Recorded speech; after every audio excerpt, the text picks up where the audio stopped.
दोस्तों, अगर आप मेरे चैनल पर आए हैं तो कृपया चैनल को सब्सक्राइब करने के साथ साथ बेल आइकन पर क्लिक करके ऑल पर क्लिक कर देना जी। नमस्कार दोस्तों, हमारे चैनल में आप सभी का स्वागत है। दोस्तों, आज हम भगवत गीता से संबंधित श्रीमद् भगवत गीता अध्याय 7 ज्ञान विज्ञान योग के बारे में सुनेंगे। तो आइए दोस्तों सुनते हैं। दिव्य ज्ञान की अनुभूति द्वारा प्राप्त योग। यह अध्याय भगवान की शक्तियों के भौतिक और आध्यात्मिक आयामों के वर्णन के साथ आरंभ होता है। श्री कृष्ण व्यक्त करते हैं कि ये सब उन्हीं से प्रकट होते हैं और धागे में गूंथे मोतियों की भांति उनमें स्थित रहते हैं। वे समूची सृष्टि के स्रोत हैं और ये सब उन्हीं में पुनः विलीन हो जाते हैं। उनकी प्राकृत शक्ति माया पर विजय प्राप्त करना अत्यंत दुष्कर है, लेकिन वे जो भगवान के शरणागत हो जाते हैं वे उनकी कृपा प्राप्त करते हैं और इस पर सरलता से विजय पा लेते हैं। आगे श्री कृष्ण उनके शरणागत न होने वाले 4 प्रकार के लोगों और उनकी भक्ति में तल्लीन रहने वाले 4 प्रकार के लोगों का वर्णन करते हैं। वे अपने भक्तों में उन्हें अत्यंत प्रिय मानते हैं, जो अपने मन और बुद्धि को उनमें विलय कर ज्ञान में स्थित होकर उनकी आराधना करते हैं। कुछ लोग जिनकी बुद्धि सांसारिक कामनाओं द्वारा हर ली जाती है, वे स्वर्ग के देवताओं की शरण में जाते हैं, किंतु ये स्वर्ग के देवता केवल अस्थायी भौतिक सुख प्रदान कर सकते हैं और इन क्षणभंगुर सुखों को भी वे भगवान से शक्तियाँ प्राप्त होने पर ही प्रदान कर सकते हैं। इस प्रकार से भक्ति का उपयुक्त लक्ष्य स्वयं भगवान है।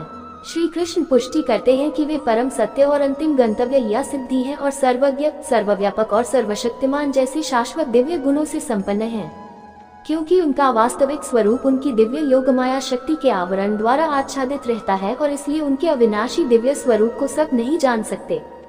यदि हम उनकी शरण ग्रहण करते हैं तब वे हमें उन्हें जानने का अपना दिव्य ज्ञान प्रदान करते हैं और उनको जानकर हम भी आत्मज्ञान और कार्मिक गतिविधियों के क्षेत्र का ज्ञान प्राप्त कर लेते हैं।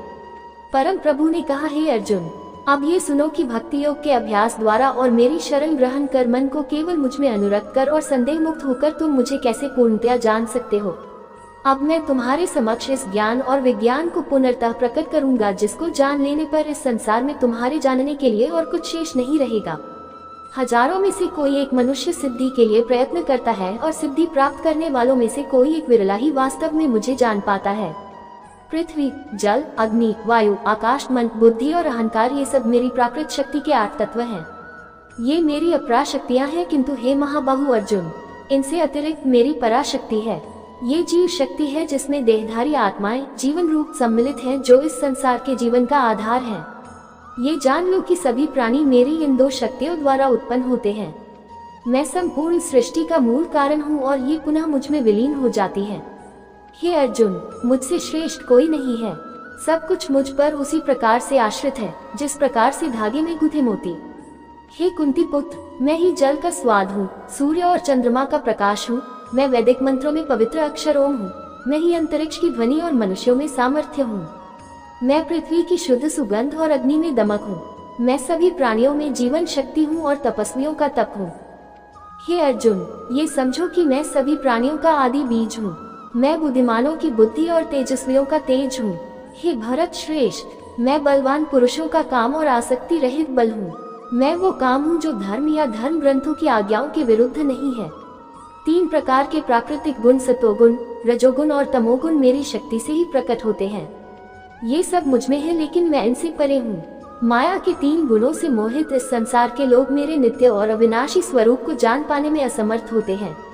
प्रकृति के 3 गुणों से युक्त मेरी दैवीय शक्ति माया से पार पाना अत्यंत कठिन है, किंतु जो मेरे शरणागत हो जाते हैं वे इसे सरलता से पार कर जाते हैं। 4 प्रकार के लोग मेरी शरण ग्रहण नहीं करते, वे जो ज्ञान से वंचित हैं, वे जो अपनी निकृष्ट प्रवृत्ति के कारण मुझे जानने में समर्थ होकर भी आलस्य के अधीन होकर मुझे जानने का प्रयास नहीं करते, जिनकी बुद्धि भ्रमित है और जो आसुरी प्रवृत्ति के हैं। हे भरत श्रेष्ठ, 4 प्रकार के पवित्र लोग मेरी भक्ति में लीन रहते हैं। आर्त अर्थात पीड़ित, ज्ञान की जिज्ञासा रखने वाले जिज्ञासु, संसार के स्वामित्व की अभिलाषा रखने वाले अर्थार्थी और जो परम ज्ञान में स्थित ज्ञानी हैं। इनमें से मैं उन्हें श्रेष्ठ मानता हूँ जो ज्ञान युक्त होकर मेरी आराधना करते हैं और दृढ़ता पूर्वक अनन्य भाव से मेरे प्रति समर्पित होते हैं। मैं उन्हें बहुत प्रिय हूँ और वे मुझे अत्यंत प्रिय हैं। वास्तव में वे सब जो मुझ पर समर्पित हैं निसंदेह महान हैं, लेकिन जो ज्ञानी हैं और स्थिर मन वाले हैं और जिन्होंने अपनी बुद्धि मुझ में विलय कर दी है और जो केवल मुझे ही परम लक्ष्य के रूप में देखते हैं, उन्हें मैं अपने समान ही मानता हूँ। अनेक जन्मों की आध्यात्मिक साधना के पश्चात जिसे ज्ञान प्राप्त हो जाता है, वह मुझे सबका उद्गम जानकर मेरी शरण ग्रहण करता है। ऐसी महान आत्मा वास्तव में अत्यंत दुर्लभ होती है। वे मनुष्य जिनकी बुद्धि भौतिक कामनाओं द्वारा भ्रमित हो गई है, वे देवताओं की शरण में जाते हैं। अपनी अपनी प्रवृत्ति के अनुसार वे देवताओं की पूजा करते हैं और इन देवताओं को संतुष्ट करने के लिए वे धार्मिक कर्मकांडों में संलग्न रहते हैं। भक्त श्रद्धा के साथ स्वर्ग के देवता के जिस रूप की पूजा करना चाहता है, मैं ऐसे भक्त की श्रद्धा को उसी रूप में स्थिर करता हूँ।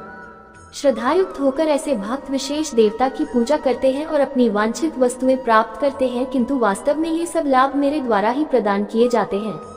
किंतु ऐसे अल्पज्ञानी लोगों को प्राप्त होने वाले फल भी नश्वर होते हैं। जो लोग देवताओं की पूजा करते हैं वे देव लोकों को जाते हैं, जबकि मेरे भक्त मेरे लोक को प्राप्त करते हैं। बुद्धिहीन मनुष्य सोचते हैं कि मैं परमेश्वर पहले निराकार था और अब मैंने ये साकार व्यक्तित्व धारण किया है। वे मेरे इस अविनाशी और सर्वोत्तम दिव्य स्वरूप की प्रकृति को नहीं जान पाते। मैं सभी के लिए प्रकट नहीं हूँ, क्योंकि सब मेरी अंतरंग शक्ति योगमाया द्वारा आच्छादित रहते हैं। इसलिए मूर्ख और अज्ञानी लोग ये नहीं जानते कि मैं अजन्मा और अविनाशी हूँ। अर्जुन, मैं भूत वर्तमान और भविष्य को जानता हूँ और मैं सभी प्राणियों को जानता हूँ, लेकिन मुझे कोई नहीं जानता।